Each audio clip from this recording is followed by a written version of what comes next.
Senhor, aleluia, glória a Deus. O Senhor abençoe você, também os que estão em casa. Sempre temos membros da igreja que acompanham online, até mesmo de outras cidades. Que a bênção do Senhor esteja com aqueles que estão em casa e com você que está aqui na igreja. Eu gosto de começar com oração, amém? Pai amado, nós nos colocamos na Tua presença. Nós nos alegramos com a Tua palavra, nós nos alegramos com a fidelidade da Tua palavra, nós te alegramos com os Teus feitos na história. Nós queremos ser edificados nesta noite, queremos ser cheios do Espírito Santo e queremos que o Teu nome seja glorificado através de nossas vidas. Oramos no nome de Jesus, amém. É um privilégio estar vivo 4.000 anos depois de Abraão, 3.000 anos depois de Davi e 2.000 anos depois de Jesus. Porque conforme estudamos a palavra de Deus, nós vemos como Deus tem cumprido a sua palavra na história. Mesmo nesses dias Ele está cumprindo a sua palavra na história. Não é à toa que lá em Israel às vezes tem caído os mísseis que não caía antes. Mísseis talvez de produção de 2 países que eu não quero falar o nome. Alguns mísseis estão caindo lá em Israel. Tudo isso faz parte do que a palavra de Deus diz. A palavra de Deus diz que num determinado momento da história vai ter uma aliança de governos e vai ter um governo mundial.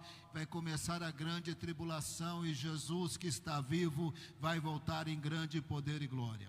É um privilégio ver o cumprimento da palavra na história. É um privilégio ver o que está acontecendo hoje em Israel. Não é coisa boa, é coisa ruim, mas é cumprimento da palavra de Deus que vai apertar para eles até que eles abram o coração para Deus e reconheçam que Jesus é o Messias. É um privilégio poder ver como Deus cumpre a sua palavra na história. Na última aparição de Jesus, Ele apareceu várias vezes ressurreto naqueles 40 dias. Tem aparição que só tem menção e ficamos com a impressão que teve aparições não escritas. Na última aparição Ele disse: está escrito. O Cristo tinha que sofrer, ressuscitar dos mortos no 3º dia. Em seu nome se pregasse arrependimento de pecado para todas as nações. Jesus disse que aquilo que Ele fez, aquilo que aconteceu com Ele e a ressurreição dEle estavam preditos nas Escrituras. Que Ele seria crido pelos povos da terra, que em seu nome se pregasse arrependimento a todas as nações, porque Ele seria crido por pessoas de todos os povos, de todas as línguas. Tudo isso está nas Escrituras. É um privilégio estar vivo 4.000 anos depois de Abraão. É um privilégio saber como que Deus está cumprindo a promessa: em ti serão benditos todos os povos da terra, especialmente pela Bíblia, especialmente pela pessoa e pela obra de Jesus. Deus está abençoando através de Israel, a Bíblia e Jesus, pessoas de todos os povos da terra. E é esse vivo Jesus que morreu, ressuscitou e, segundo a palavra de Deus, vai voltar para implementar o reino de Deus na sua plenitude.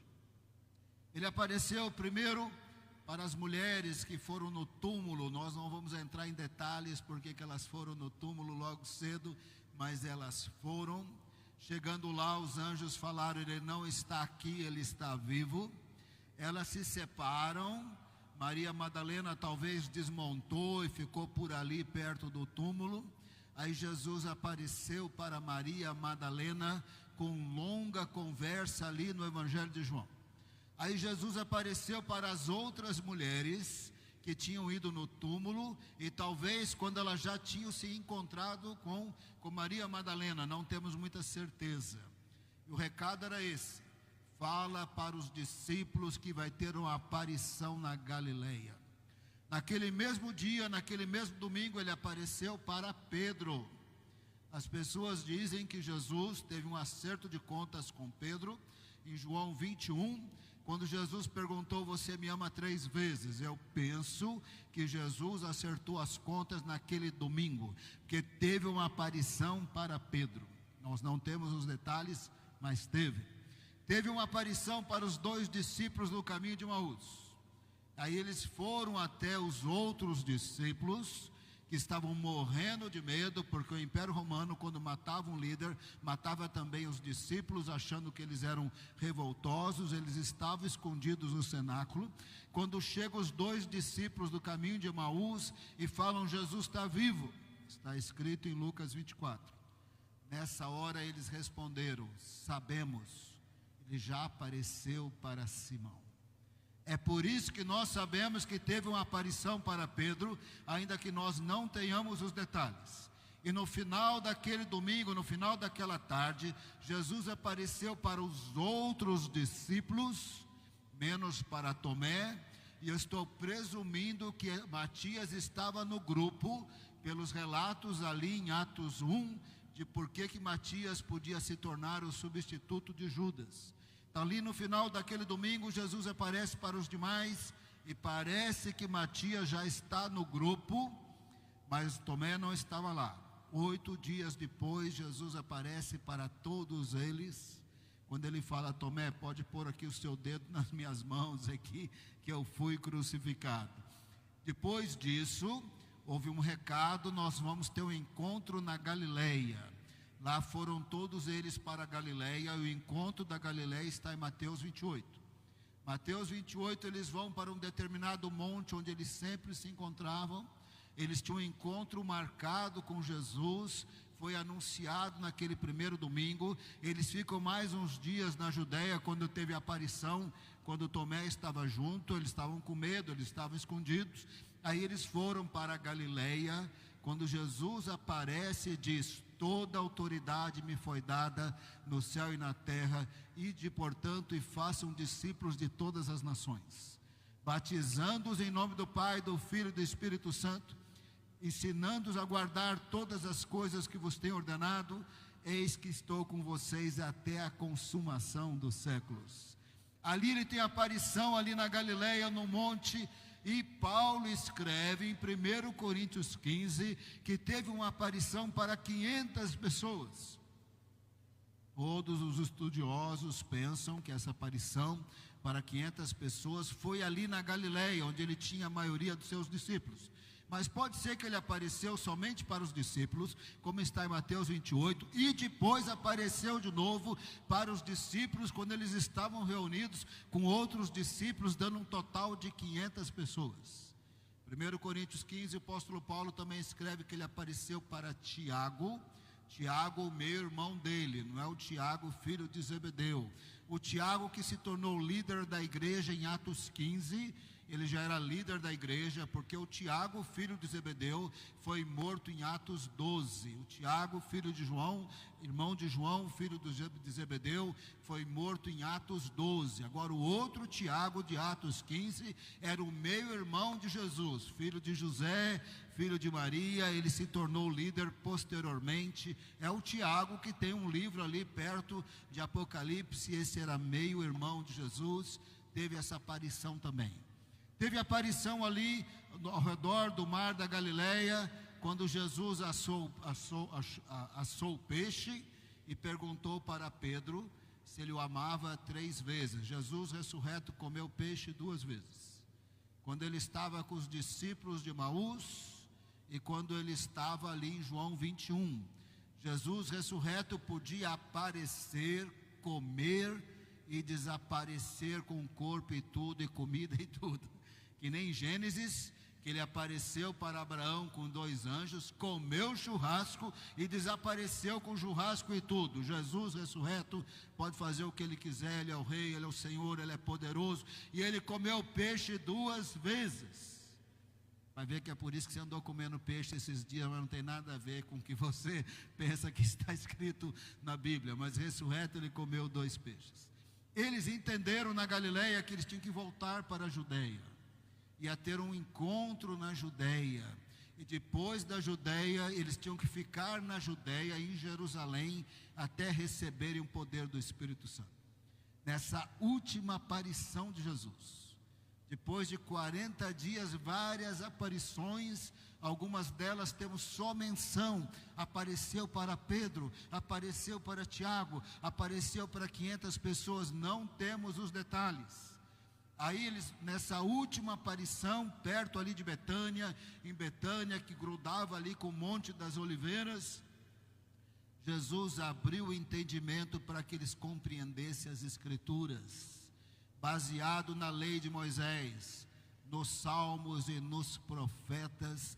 Jesus mostrou, está escrito, Lucas 24, 46, Lucas 24, 46 e 47, está escrito, o Cristo tinha que sofrer, ressuscitar no terceiro dia dos mortos, em seu nome se pregasse arrependimento para perdão de pecados a todas as nações. Jesus mostrou na Bíblia, o Cristo tinha que sofrer, o Cristo tinha que morrer pelos nossos pecados, no terceiro dia ele ia ressuscitar, e no nome dele ia ser pregado o Evangelho a todos os povos, a todas as culturas. E hoje estima-se 1 bilhão de pessoas que confessam Jesus como Senhor e Salvador, em cumprimento das Escrituras. E hoje se aproximam os dias que a humanidade terá pela primeira vez a possibilidade de uma aliança de governos se tornar um governo mundial. Parece que não vai acontecer, mas podia acontecer a semana que vem. Bastava os Estados Unidos concordar com a China, vai ter governo mundial. Não estou dizendo que eles concordarão, por hora eles têm discordado. Mas o dia que eles falarem, vamos organizar isso aqui sem brigar, vai ser o governo mundial. Em algum momento então o Senhor Jesus voltará em grande poder e glória. Jesus fez esse passeio. E hoje nós vamos ver algumas passagens. Lucas 16, Salmo 16, Lucas não, Salmo 16, verso 10. Pois não deixará a minha alma na morte, nem permitirás que o teu santo veja a corrupção. Todas as pessoas que morreram até hoje, e as que ainda vão morrer, se o Senhor não nos arrebatar, estão no mundo dos mortos. Ou eles estão no paraíso, ou eles estão no lugar de tristeza e angústia, por não terem sido salvos, e não estarem na presença de Deus, ou eles estão no paraíso salvo, ou no outro lugar onde não estão os não salvos. Ninguém vai estar em outro lugar, está todo mundo no mundo dos salvos, no mundo dos mortos, ou entre os salvos ou os não salvos. Só uma pessoa não ficou no mundo dos mortos, Jesus.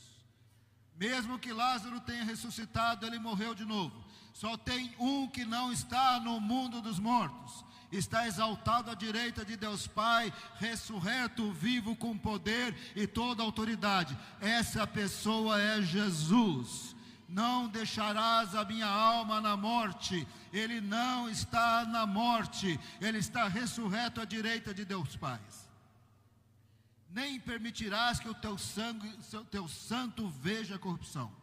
Todos que morreram, os seus corpos se decompuseram, menos o corpo de Jesus. Não permitirás que o teu santo veja a corrupção. O corpo dele não ia se corromper, ia ressuscitar antes de se decompor lá no túmulo. Apóstolo Pedro, pregando em Atos 2, falando do poderoso derramar do Espírito Santo que estava acontecendo, tendo citado Abacuque, tendo citado os sofrimentos de Cristo, a ressurreição de Jesus. Num determinado momento ele falou que ele está vivo, está escrito, ele citou o Salmo 16, verso 10. Pois não deixará a minha alma na morte, nem permitirás que o teu santo veja a corrupção. Ele disse, Davi nessa hora, como profeta, estava profetizando, porque ele morreu, isso está em Atos 2, ele morreu, e o túmulo dele está aqui em Jerusalém, o corpo dele está decomposto, mas Jesus ressuscitou no terceiro dia, cumprindo em Jesus o Salmo 16, verso 10. O apóstolo Paulo, na sua primeira viagem missionária, quando ele chegou em Antioquia da Pisídia, um lugar que fica hoje, que seria hoje a Turquia. Chegando ali, pregando na sinagoga, ele falou dos sofrimentos de Jesus, da ressurreição de Jesus, do porquê ele havia morrido, pregando ali em Antioquia da Pisídia, em Atos 13. Ele falou, e Deus o ressuscitou dos mortos. E sabe como estava profetizado que Deus ia ressuscitar dos mortos? Porque em Isaías 55, verso 3, Deus disse, eu cumprirei as fiéis promessas, ou as fiéis misericórdias prometidas a Davi. Essas fiéis promessas, essas fiéis misericórdias, referem-se ao fato que Jesus ia sofrer e ressuscitar para ser um rei eterno, de um reino eterno, da descendência de Davi. Então, quando Deus prometeu a Davi que a dinastia dele de reis não terminaria, e que haveria um rei da descendência dele, eterno, de um reino eterno, isso se cumpre somente em Jesus. Ele é da tribo de Judá, da família de Davi. Ele ressuscitou, ele é o Rei dos Reis, o Senhor dos Senhores. E lá na Trindade tem um homem glorificado, em plena unidade com o Pai, com o Espírito Santo, da descendência de Davi, herdeiro do trono de Davi, rei eternamente sobre vivos e mortos, da descendência de Davi, porque o Senhor disse, eu cumprirei as fiéis promessas, as fiéis misericórdias prometidas a Davi. Eu vou enviar o Messias. Ele vai sofrer, ele vai morrer pelos nossos pecados, ele vai ressuscitar, e ele vai governar para todo sempre. Enquanto Paulo pregava em Antioquia da Pisídia, ele disse que ele ia ressuscitar. Aí ele citou o Salmo 16, verso 10. Ele disse, não deixarás a minha alma na morte, não permitirás que o teu santo veja corrupção. Aquele a quem Deus ressuscitou não viu corrupção, o seu corpo não se decompôs. Davi viveu, cumpriu os seus propósitos, morreu e decompôs, mas o Messias está vivo, aleluia, glória a Deus. Atos 13, 34 a 37, para você perceber que eu não estou inventando. Paulo estava pregando em Antioquia, na Pisídia, na sinagoga. Quanto ao fato de que Deus o ressuscitaria de entre os mortos para que jamais voltasse à corrupção, que ele ressuscitaria, o seu corpo não se decomporia, Deus o expressou dessa maneira, e cumprirei a favor de vocês as santas e fiéis promessas feitas a Davi, citando Isaías 53, verso 3. Verso 35, por isso também diz em outro salmo, não permitirás que o teu santo veja a corrupção. Esse é o Salmo 16, verso 10. Verso 36, porque, tendo Davi no seu tempo servido conforme o plano de Deus, morreu, foi sepultado ao lado dos seus pais e viu corrupção. Verso 37, porém aquele a quem Deus ressuscitou não viu corrupção.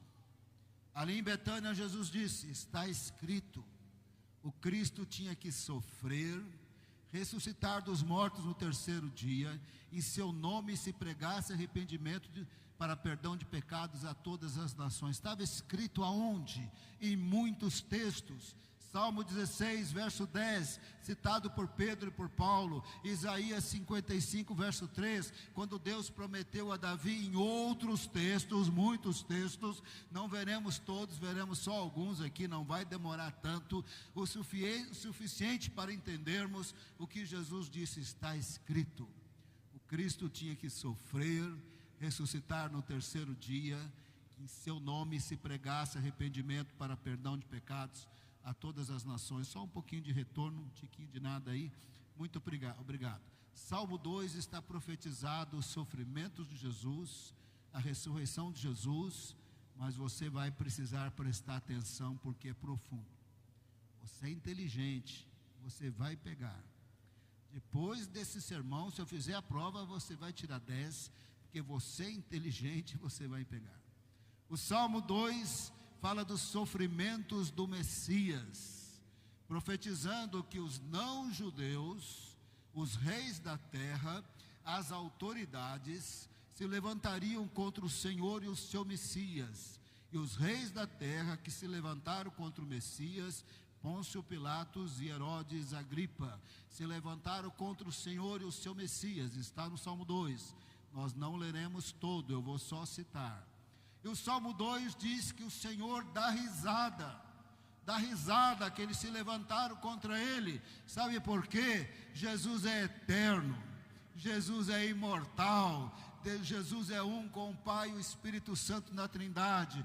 Evidentemente que ele se tornou homem para morrer em nosso lugar naquela cruz, mas ele é imortal, ele é eterno. Então quando alguém se levanta contra ele, vai doer, doeu muito, foi horrível ser crucificado, mas ele é imortal, eterno, a morte não o venceu.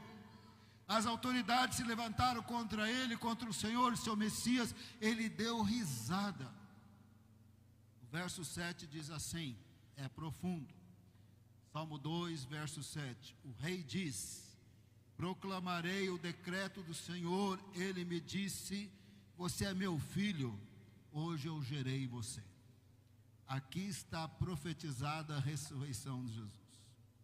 Jesus é aquele ser eterno, um com o Pai e o Espírito Santo na Trindade, que ele é filho de Deus em dois sentidos muito importantes. O primeiro sentido é importante, mas não é o mais importante. Do ponto de vista biológico, ele é filho de Deus, ele não teve pai humano. Ele foi gerado em Maria pelo Espírito Santo. Ele não era filho de um homem, ele era filho biológico só de uma mulher. Ele foi gerado em Maria pelo Espírito Santo, sendo quem ele é, sem pecado, Deus homem, um homem Deus, limitando-se no tempo, no espaço, Emmanuel, Deus conosco. Nesse sentido biológico, ele é filho de Deus, mas o mais importante, que ele é filho de Deus no sentido muito singular. Ele é o único que tem natureza divina e qualidades divinas, ou atributos divinos, existente no Pai, no Filho e no Espírito Santo. Então os reis da terra se levantaram contra ele, ungido do Senhor. Ele dá risada porque ele é eterno, ele dá risada porque ele é divino, ele dá risada porque ele é Emmanuel, Deus conosco, ele é indestrutível, ele é imortal, ele é eterno, ele já existia antes de nascer, ele foi especialmente gerado em Maria para morrer pelos nossos pecados, mas ele ia ressuscitar, ele ia vencer o pecado, a morte, ia salvar pessoas de todas as nações. Tendo o verso 7 profetizado, que sendo ele singular, especialmente gerado em Maria, eterno, preexistente, imortal e indestrutível, aqui está então profetizado a ressurreição dele. Se levantariam contra ele, e como ele disse várias vezes, eu ressuscitarei no terceiro dia. Ele disse várias vezes, eu vou ser entregue na mão das autoridades religiosas e dos gentios, eu vou ser crucificado, mas eu ressuscito no terceiro dia. Ele disse isso várias vezes, porque ele é imortal, eterno, ele é Deus encarnado. O Salmo 2, 7 estava profetizando a singularidade desse ser gerado em Maria. Tu és meu filho, hoje eu te gerei, porque ele tem natureza divina, atributos divinos, ele é imortal, ele é eterno e indestrutível. O verso 8 refere-se a Jesus. Nas conferências missionárias nós aplicamos para nós, mas em primeiro lugar se refere a Jesus. Talvez na misericórdia de Deus tenha alguma aplicação em nossas vidas, ou na vida dessa pessoa ou daquela pessoa, mas o que interessa é que se refere a Jesus. O próximo verso diz, pede-me, eu te darei as nações por herança. Você é imortal, você é eterno, você é especialmente gerado em Maria pelo poder de Deus. Você é um com o Pai e o Espírito Santo. Você é imortal, eterno, indestrutível. Depois de sofrer naquela cruz, eu te darei as nações por herança. Você salvará pessoas de todos os povos, de todas as línguas, de todas as tribos, de todas as nações. E quando ele voltar em grande poder e glória, profetizado em vários textos da Bíblia, ele vai subjugar os reis da terra, ele vai subjugar as nações, ele vai separar bodes de ovelhas, e toda língua confessará, e todo joelho se dobrará e reconhecerá que ele é o Senhor. Salmo 2, que nós só estamos citando, a partir do momento que está escrito: pede-me, eu te darei as nações por herança, passa a dizer desse Filho eterno, indestrutível, esse Messias, como juiz de todas as coisas. E o Salmo 2 termina com uma palavra de exortação aos reis da terra, que no primeiro verso estão se levantando contra o Senhor e o seu ungido, dizendo: beija o Filho, recebe o Filho, sabe quem ele é, porque ele é o Senhor, ele é o juiz. Um dia vocês terão que prestar contas para ele. No livro de Apocalipse, em determinado momento que Jesus vai voltar em grande poder e glória, o retorno de Jesus está no 6º selo, está na 7ª trombeta, e o retorno de Jesus está também ao longo ali das 7 taças da ira do Cordeiro. Na última delas, Jesus está voltando em grande poder e glória. Em Apocalipse, então, a volta de Jesus é retratada 3 vezes. Na primeira vez, no 6º selo, os reis da terra se escondem e pedem para as pedras caírem em cima deles, tentando fugir da ira do Cordeiro, mas ninguém foge de Jesus. Depois da morte, ou a gente está na presença de Deus, ou nós não estamos na presença de Deus, mas ninguém foge de Jesus. A Bíblia deixa claro que Ele é o Rei, Ele é o Senhor, Ele é o juiz. A Bíblia deixa claro que Ele é o Salvador, que se humilhou e morreu naquela cruz. Mas a Bíblia deixa clara que toda autoridade e todo poder estão nas mãos dEle, e Ele exerce essa autoridade, esse poder, em unidade com o Pai e o Espírito Santo. O apóstolo Paulo explica muito bem em 1 Coríntios 15, ele deixa isso muito claro, que aquele que subjugou todas as coisas debaixo dos pés de Jesus, não subjugou a si mesmo. Ou seja, nessa unidade que há na Trindade, foi delegado a Jesus todo o poder e autoridade, mas o Pai e o Espírito Santo não estão debaixo dos pés de Jesus, mas tudo o resto está. Ele exerce essa autoridade como delegado na Trindade. Por isso ele disse: toda autoridade me foi dada no céu e na terra. Foi dada nessa unidade, Pai, Filho e Espírito Santo. Ele é o Rei e o juiz, e ele exerce essa autoridade, unidade com o Pai e com o Espírito Santo, mas ele é o Rei sobre tudo. Em Lucas 8, 2 endemoniados gadarenos, completamente violentos, com força sobrenatural de demônio, quebravam correntes. Quando eles viram Jesus possuído por centenas de demônios, aqueles endemoniados ajoelharam e começaram a falar: não nos mande para o abismo, porque se Jesus mandasse, eles iam para o abismo. E o abismo é um lugar que a Bíblia descreve lá no mundo espiritual, que Deus acorrenta demônios, eles ficam acorrentados. O livro de Apocalipse diz que num determinado momento, certos demônios acorrentados, durante o período da grande tribulação, vão ser soltos.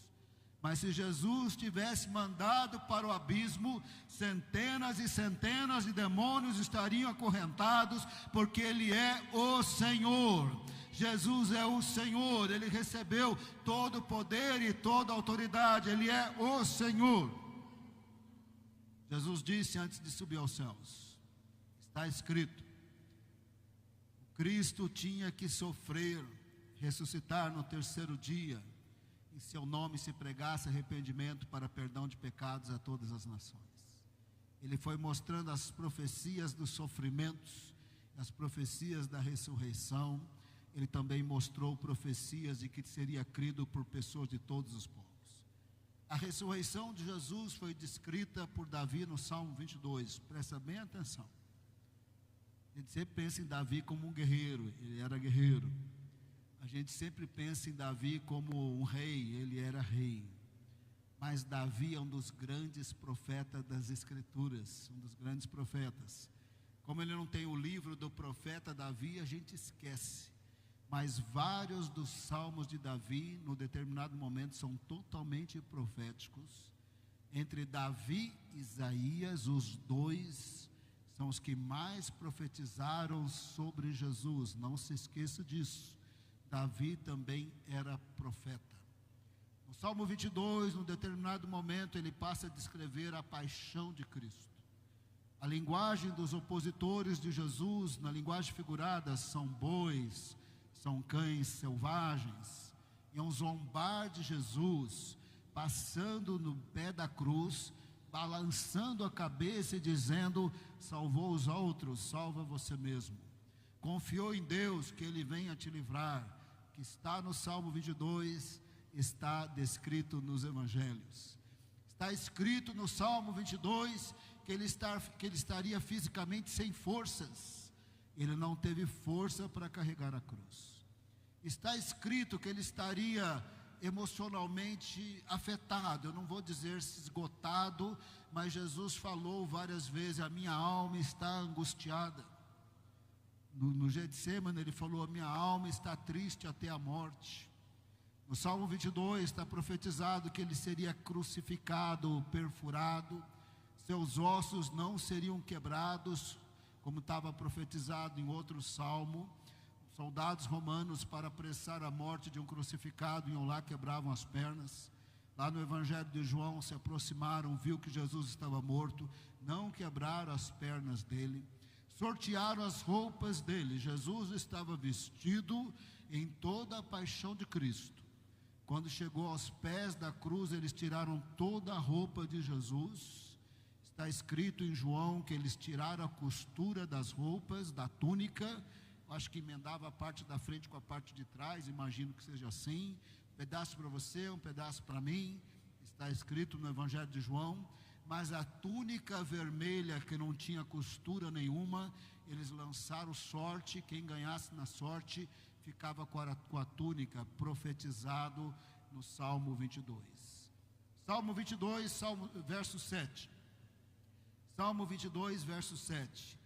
Todos os que me veem zombam de mim, fazem caretas e balançam a cabeça, dizendo: confiou no Senhor, Ele que o livre, salve-o, pois nele tem prazer. Passava aos pés da cruz. É só ler Mateus, Lucas, João, balançando a cabeça: salvou os outros, salva você mesmo, confiou em Deus que Ele venha te livrar. Verso 2: muitos touros me cercam, fortes touros de Bazã me rodeiam. Eram touros selvagens, descrevendo soldados romanos que eram muito cruéis. Verso 13: contra mim abrem a boca como faz o leão, que despedaça e ruge a toda a zombaria. Verso 14: derramei-me como água, todos os meus ossos se desconjuntaram, meu coração fez-se como cera, derreteu-se dentro de mim. Jesus não tinha força para carregar a cruz. Ele disse que estava angustiado e muito triste até a morte.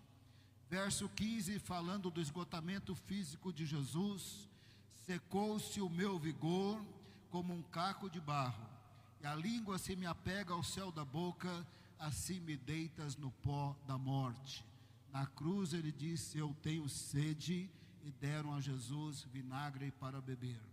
Verso 16: cães me cercam, um bando de malfeitores me rodeia, traspassaram-me as mãos e os pés, ele foi crucificado.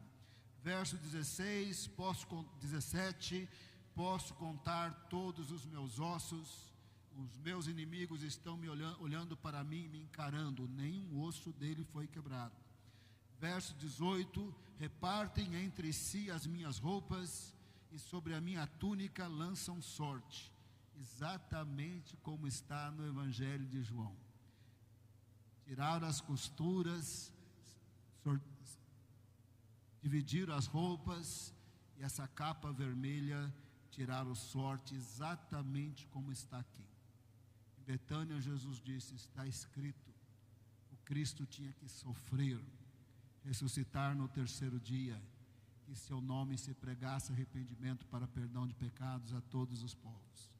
Ele se tornou homem para morrer pelos pecados da humanidade. Ele morreu, segundo está descrito no Salmo 22, nos mínimos detalhes.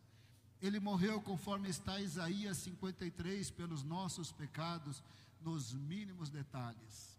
Ele foi traspassado pelas nossas transgressões. Ele foi crucificado pelas nossas transgressões.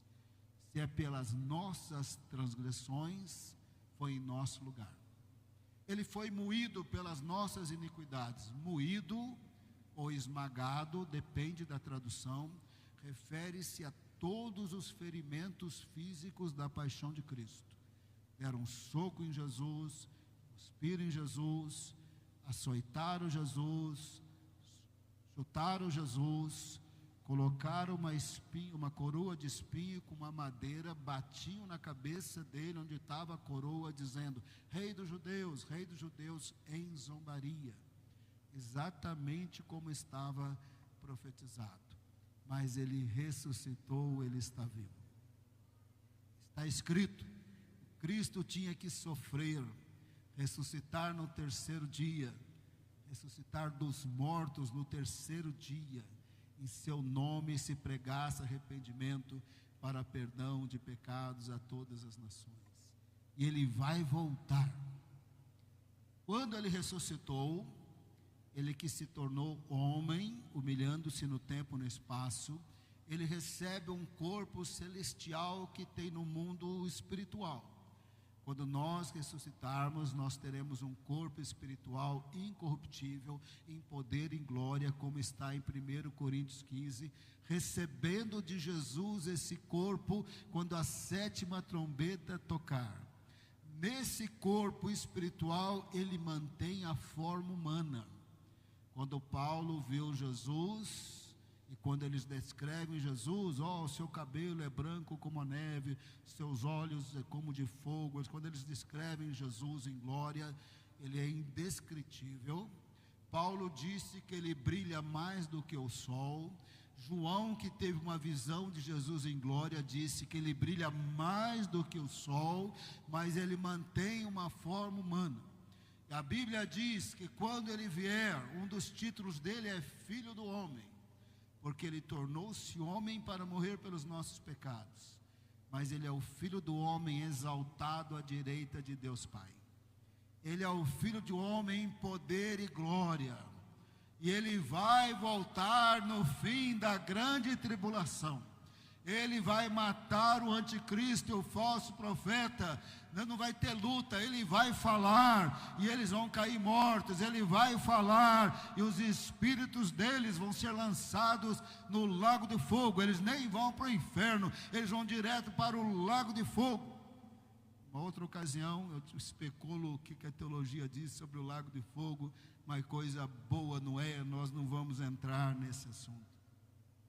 Daniel 7 faz um paralelo com Daniel 2. Daniel 2 tem uma estátua com metais diferentes: ouro, prata, bronze, ferro e barro. Refere-se aos 4 impérios depois da Babilônia, começando com a Babilônia. Nos dias do Império Romano, o 4º império depois de Nabucodonosor, Jesus ia nascer e Jesus nasceu.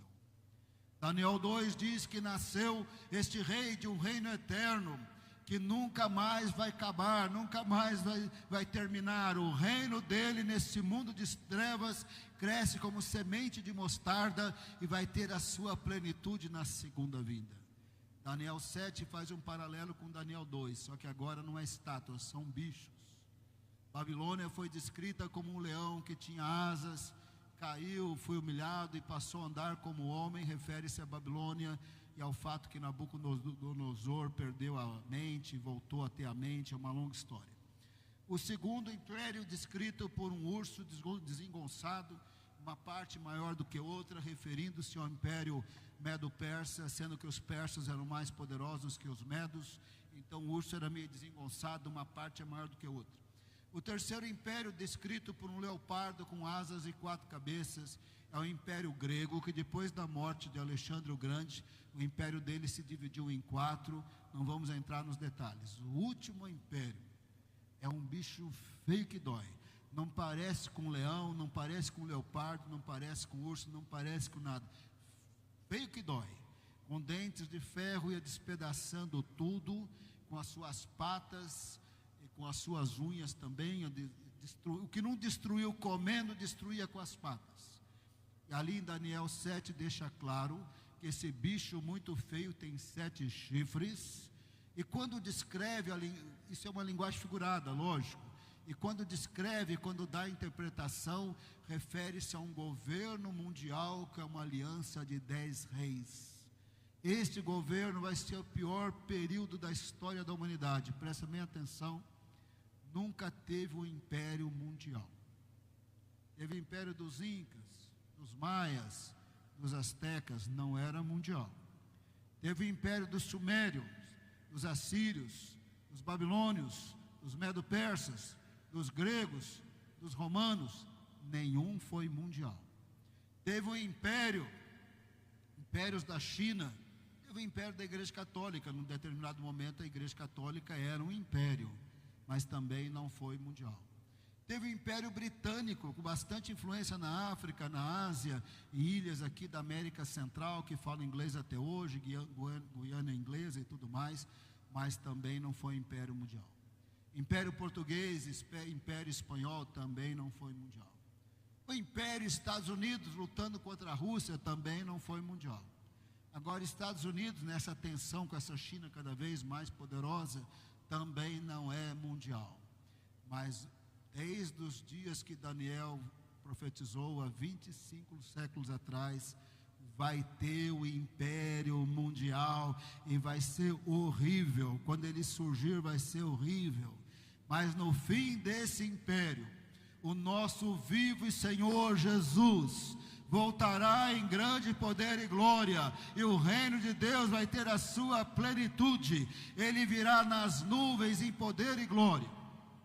Tanto em Abacuque, como em Isaías, e no ensino de Jesus, em Apocalipse, antes dele voltar, a terra vai ficar escura, o sol não vai iluminar, vai ficar escuro.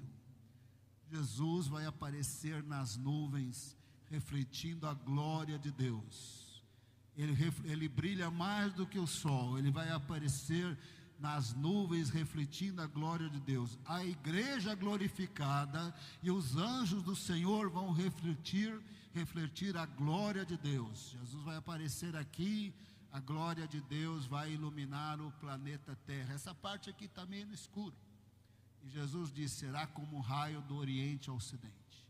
No céu ele vai se mover e a glória de Deus vai encher a terra como as águas cobrem o mar. E ele vai voltar em poder e glória.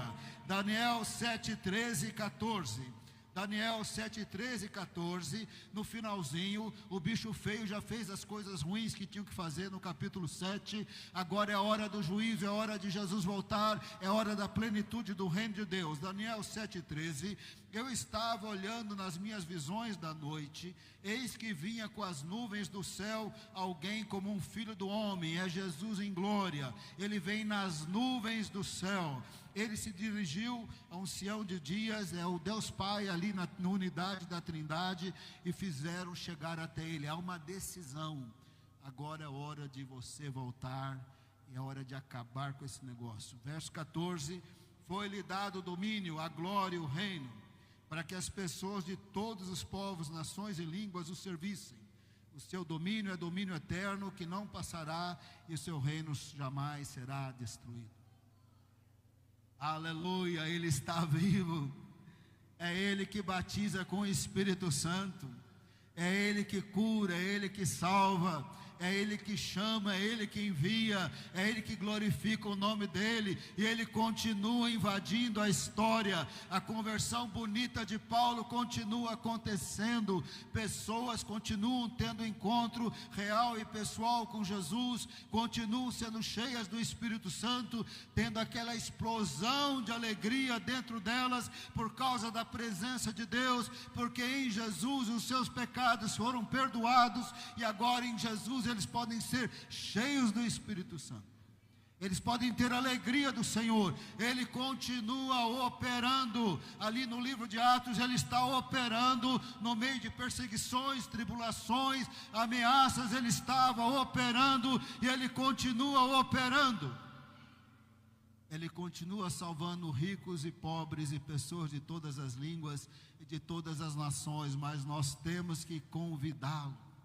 Isaías 53, que fala dos sofrimentos de Jesus, também fala da ressurreição dele, quando diz que ele ressurreto verá o fruto do seu penoso trabalho. Mas eu não vou ler por causa do tempo. E o último texto que eu vou ler, Deus prometeu: eu vou destruir a morte. Vou destruir a morte. Eu vou enxugar dos olhos todas as lágrimas. A gente sabe que funeral é triste. A Bíblia diz que a morte é o último inimigo. Eu tenho participado como pastor de inúmeros funerais. Dependendo da pessoa, se for membro da igreja, o funeral é aqui na igreja. O corpo fica ali, eu fico aqui. Eu já participei de inúmeros funerais. É triste. Mesmo que eu saiba que a pessoa esteja com Jesus, até eu choro nos funerais dos irmãos aqui da igreja, porque é triste. Sabemos que tem vida eterna, sabemos que está com o Senhor, mas é triste. Mas o Senhor disse: eu vou destruir a morte, eu vou enxugar dos olhos todas as lágrimas. E o Senhor destrói a morte quando Jesus se torna homem sem pecado e morre no nosso lugar, para que nós sejamos perdoados dos pecados. A Bíblia diz que a morte é consequência de pecado. Quando Jesus resolve o problema do pecado, Ele resolve o problema da morte também, o problema do inferno e o problema do juízo final. E o Senhor diz que nós vamos para a presença dEle, o corpo volta para o pó de onde veio, o espírito volta a Deus que o deu. Nós vamos para o paraíso, para a vida eterna com Deus, para a alegria de Deus, para a santidade de Deus, até recebermos o nosso corpo celestial, a semelhança do Senhor Jesus. Isaías 25, verso 8, o Senhor falou: eu vou destruir a morte. E Ele destrói pela pessoa de Jesus, na vida de todo aquele que crê e caminha com o Senhor. Verso 25, verso 8, tragará a morte para sempre, vai destruir a morte para sempre, e assim o Senhor enxugará as lágrimas de todos os rostos. O Senhor falou: eu vou destruir a morte, e só tinha uma pessoa para destruir a morte. Essa pessoa é Jesus, que se humilhou no tempo, no espaço. Esse santo homem de Deus, esse santo filho de Deus, esse santo ser da Trindade, que se tornou homem ao morrer pelos pecados da humanidade, derrotou o pecado, derrotou a morte e derrotou o diabo. O diabo só tem autoridade na vida daquele que está em pecado, ou tendo conhecido o Senhor, quer viver em pecado, porque quem está com o Senhor, o sangue de Cristo purifica de todo pecado, e você está justificado, tem o Espírito Santo, e bota demônio para correr, porque ele é do Senhor, comprado pelo sangue de Cristo. Jesus derrotou naquela cruz, está em Colossenses, principados e potestades. Ele triunfou sobre principados e potestades. Ele triunfou como? Brigando com o demônio? Não. Ele podia até brigar, mas não era assim que ia vencer. Ele triunfou porque mandou ficar acorrentado no abismo. Poderia ter mandado acorrentar no abismo, mas não era assim. Ele derrotou quando ele resolveu o problema do pecado. Quem o recebe como Senhor e Salvador é comprado pelo sangue dele. Quem o recebe como Senhor e Salvador é filho de Deus. Quem o recebe como Senhor e Salvador, recebe o Espírito Santo e pode ser cheio do Espírito. E quem é crente, manda demônio embora em nome de Jesus. Quem é crente foi chamado para proclamar o Evangelho. Quem é crente é selado pelo Espírito Santo. Quem é crente está na vitória de Jesus. Está na vitória de Jesus, que venceu a morte, que resolveu o problema do pecado. Ele é o Senhor e vai voltar em grande poder e glória. E quem morre tem vida eterna, vai para a presença de Deus. Antes de ressuscitar Lázaro, que é um momento espetacular, de manifestação de poder, lembrando que Lázaro depois morreu de novo. Mas o mais importante é que ele disse: eu sou a ressurreição e a vida. Quem crê em mim, ainda que morra, viverá. A ressurreição de Lázaro foi só para provar esse ponto, porque ele morreu de novo. Mas Lázaro está vivo na presença de Deus no paraíso. E ele disse: quem está vivo, e crê, não morrerá jamais. Irmãos, crente não morrerá jamais. Põe isso na cabeça, crente não morrerá jamais. Quando chegar a hora do funeral é triste, eu também choro. A gente vai chorar, a gente vai sentir falta. A gente tem que fazer a despedida emocional. Ninguém está falando que é legal, é triste, mas lembra, não morrerá jamais. O corpo volta ao pó, da onde veio. O espírito vai para Deus que o deu, e o salvo vai para a presença de Deus. Quem vive e crê não morrerá jamais. Não tem morte para os filhos de Deus. Paulo, citando Isaías 25, eu já estou terminando, 1 Coríntios 15, verso 54, quando nós seremos revestidos de uma imortalidade, de um corpo celestial.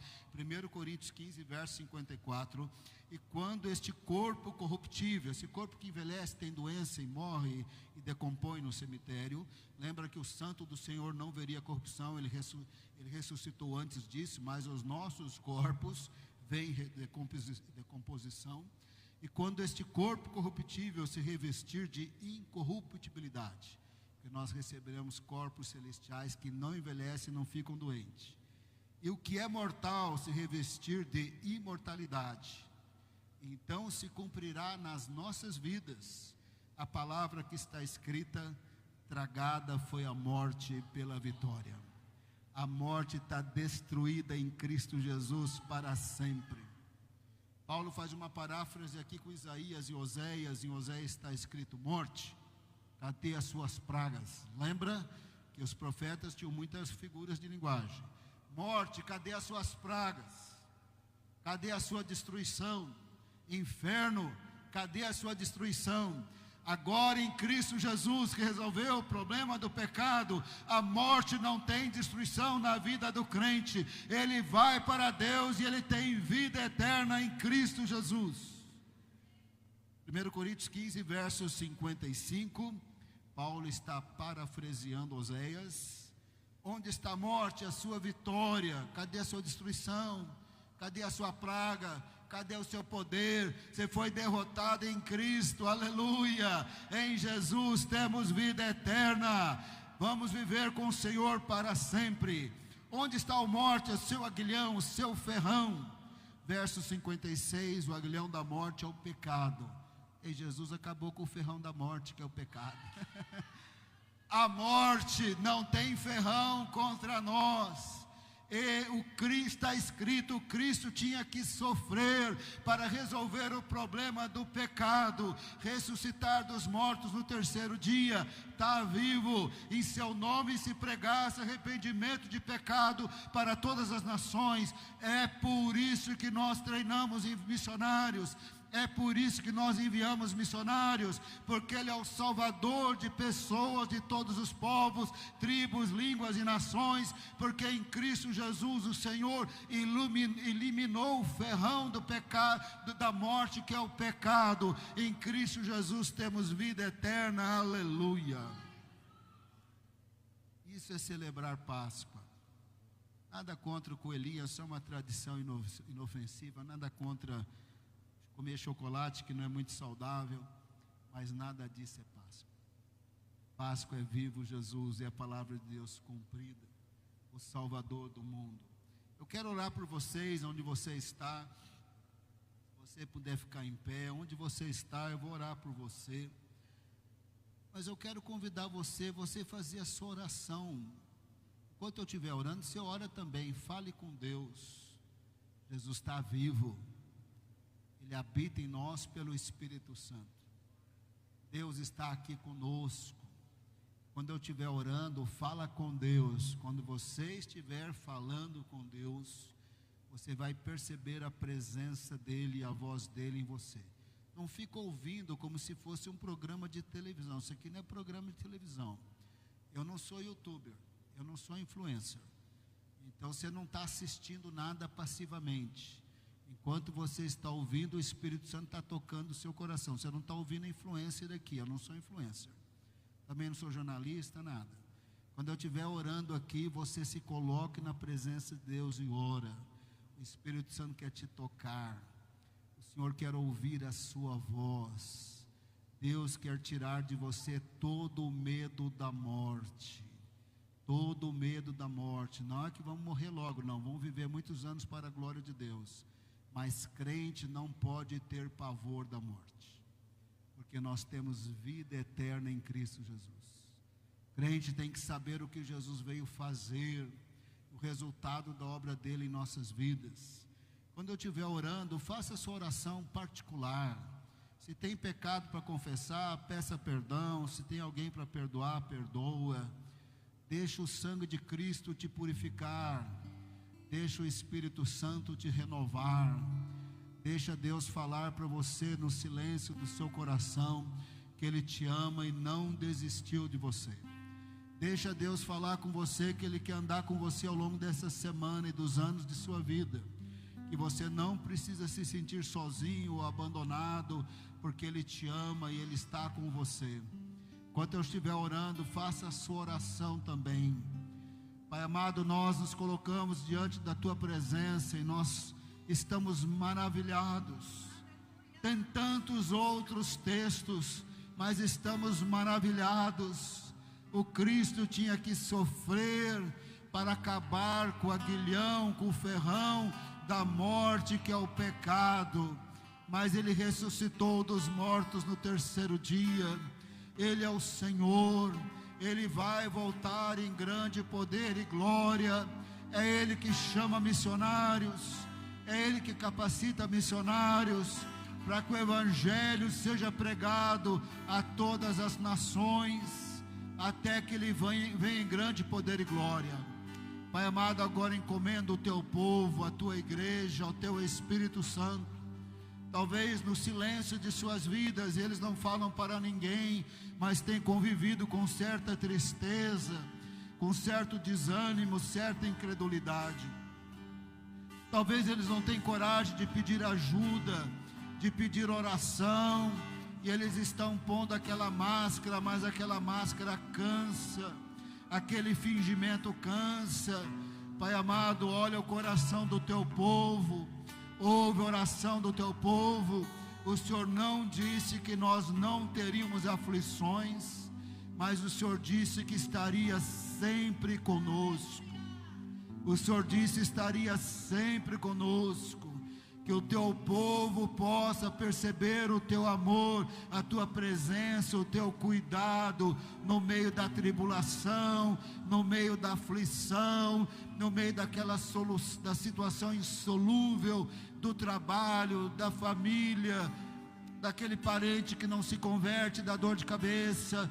Tantas situações assim, que o Teu povo perceba a Tua presença, perceba a Tua paz, perceba a tua unção, perceba que são importantes, não estão abandonados, não estão sozinhos, e o Senhor, no meio da aflição, vai dar crescimento, vai dar maturidade, vai dar fé, e o Senhor irá usá-los para a glória do nome do Senhor. Eles vão refletir a tua presença no ambiente de trabalho, eles vão refletir a tua presença na família, eles vão refletir a tua presença com quem eles falarem durante a semana, eles vão ouvir a tua voz e sentir a tua presença, vão ser tocados, vão ser mudados, vão ser transformados, serão fortes no meio da situação difícil, serão de fé no meio da situação difícil, terão entendimento no meio da situação difícil, serão cheios do Espírito Santo no meio da situação difícil. Pai amado, eu os abençoo no poderoso nome de Jesus. Se alguém estiver longe do Senhor, atraia para a tua presença hoje à noite. Se alguém está fingindo de crente, está se sentindo envergonhado, conseguiu enganar todo mundo, mas não enganou o Senhor, que nesta noite arrependa-se dos seus pecados, volte para o Senhor, volte para a sua presença, volte para a Bíblia, volte para a oração, volte para a dependência do Senhor, e que o Senhor seja glorificado por meio da vida dessa pessoa, em nome de Jesus, amém.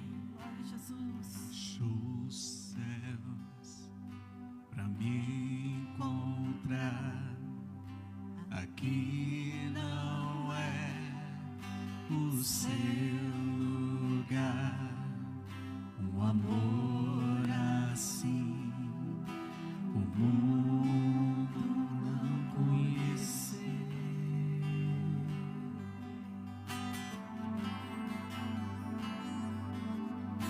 Naquela cruz se entregou o seu perdão, me alcançou, um amor assim o mundo não conheceu. Oh, glória! No altar de adoração, seja sempre exaltado, Jesus, Filho de Deus, deixou a sua glória, morreu em meu lugar, Jesus, Filho de Deus, tu és Jesus, Filho de Deus. Levou sobre si pecado e dor, venceu a morte, ressuscitou, um amor assim o mundo não conheceu. Aleluia! Vamos declarar, aleluia! Levou sobre si pecado e dor, venceu a morte, ressuscitou, um amor assim o mundo não conheceu.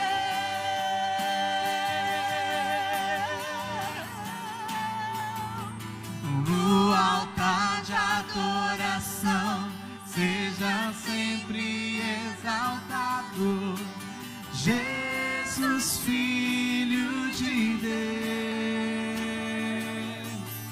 deixou a sua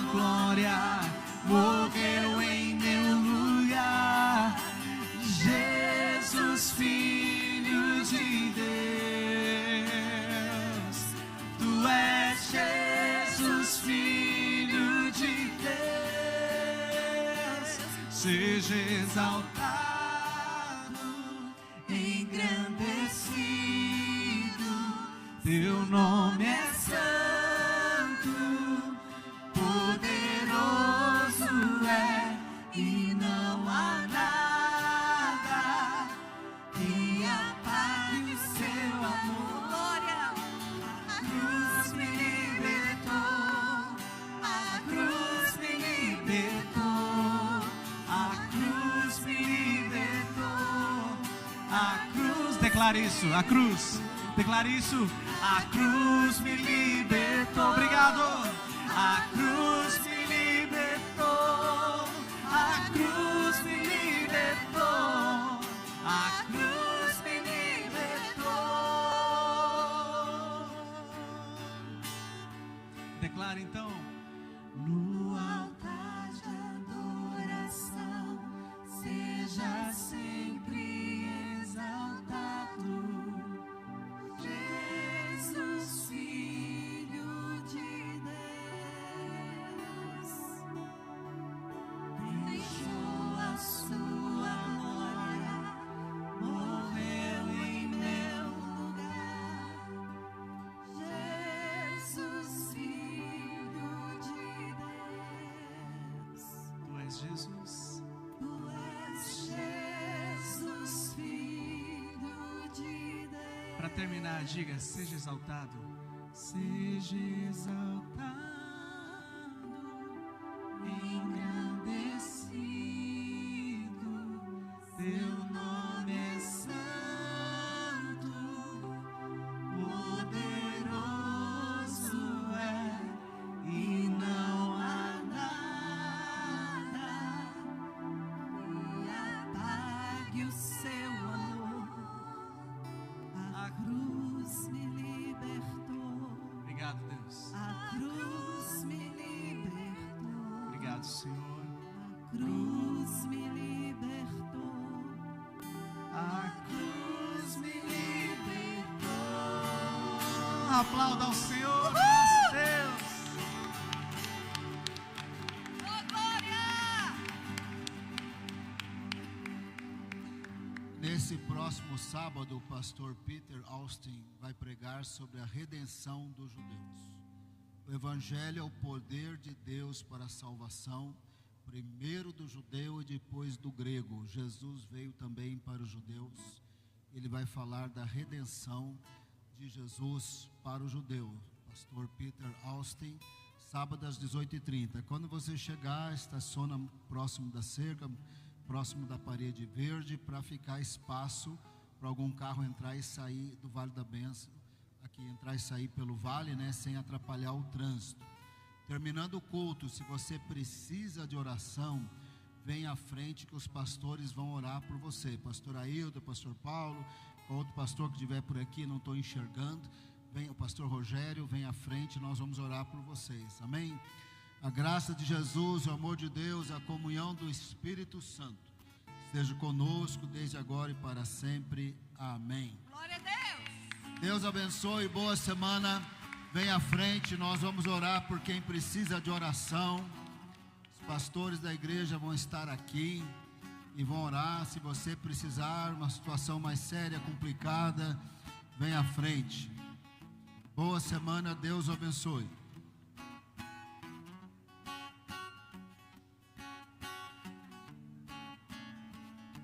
Jesus.